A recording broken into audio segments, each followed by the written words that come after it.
So that's another very important point. Since more than 25 years, we have only chemoradiation for treatment of locally advanced cervical cancer.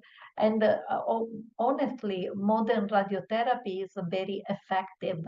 Image-guided adaptive radiotherapy has increased local control and reduced toxicity in patients with the cervical cancer. And actually, about 80% of patients stage 2 are alive at 5 years.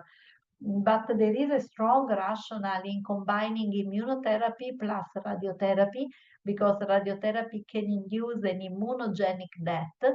And this was explored in Keynote A18, which is a randomized trial combining pembrolizumab with chemoradiation and as maintenance with respect to chemoradiation in locally advanced high-risk cervical cancer.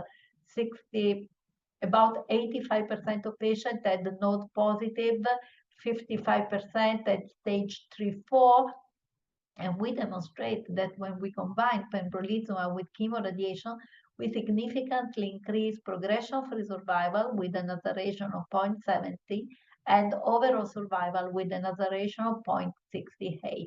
And this is the new standard that has been already approved for stage 3